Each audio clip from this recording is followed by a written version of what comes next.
Hi friends, അപ്പോൾ ഞാനിന്ന് ഉണ്ടാക്കാൻ പോകുന്നത് ഒരു മാങ്ങ പച്ചടിയാണ്. അപ്പോൾ അതിനായിട്ട് ഞാനൊരു ഒരു മീഡിയം സൈസിലുള്ള മാങ്ങയാണ് എടുത്തേക്കുന്നത്. അപ്പോൾ അത് നമുക്ക് അച്ചാറിനൊക്കെ അരിയുന്ന കണക്ക് ചെറുതായിട്ടൊന്ന് അരിഞ്ഞെടുക്കുക. തൊലി കളഞ്ഞ് വേണം അരിഞ്ഞെടുക്കാനായിട്ട്. അതിനുശേഷം അതിലേക്കൊരു 1/4 ടീസ്പൂൺ ഉപ്പ്, 1/4 ടീസ്പൂൺ കായം ഇത്രയും ചേർത്ത് 2 പച്ചമുളകും കൂടി ചേർക്കണം. അത് നിങ്ങളുടെ എരിവിനനുസരിച്ച് ചേർത്താൽ മതിയാവും. ചേർത്തതിന് ശേഷം നമുക്ക് ഒരു 1-2 മണിക്കൂർ അത് മാറ്റി വയ്ക്കണം. അത് ഇട്ട അത്രയും നമുക്ക് അതിലേക്ക് പിടിക്കാൻ വേണ്ടിയിട്ടാണ്. അതിനുശേഷം ഒരു അരമുറി തേങ്ങ, അരമുറി വേണമെന്നില്ല, അതിനനുസരിച്ച് എടുത്താൽ മതി തേങ്ങ. അതിലേക്കൊരു 1/4 ടീസ്പൂൺ ഉലുവ ഇത്രയും മാത്രം ചേർത്താൽ മതി. ഇത്രയും അരച്ചെടുത്ത് മാറ്റി വെക്കുക.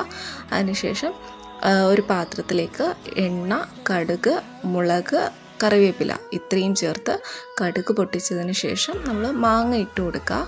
മാങ്ങ തിളയ്ക്കാൻ പാടില്ല, അതിന് മുന്നേ തന്നെ ഇട്ട് ഒന്ന് മിക്സ് ചെയ്താൽ മതിയാവും.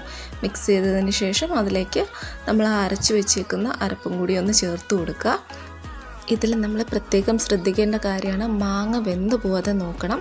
അതുപോലെ തന്നെ ഇത് തിളയ്ക്കാനും പാടില്ല, നമുക്കൊന്ന് ചൂടായി കിട്ടിയാൽ മാത്രം മതി, തിളച്ചു പോകാൻ പാടില്ല. മാങ്ങ വേവാതെ നോക്കണം. അതുപോലെ തന്നെ മാങ്ങ എടുക്കുമ്പോൾ അധികം പുളിപ്പില്ലാത്ത മാങ്ങ വേണം എടുക്കാനായിട്ട്.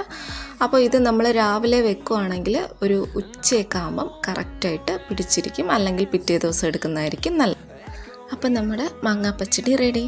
അപ്പോൾ എല്ലാവരും ഉറപ്പായിട്ടും ട്രൈ ചെയ്യേണ്ട ഐറ്റമാണ്. ഒന്ന് ഉണ്ടാക്കി നോക്കിയതിന് ശേഷം എങ്ങനെയുണ്ടെന്ന് കമൻറ്റ് ചെയ്യണം കേട്ടോ.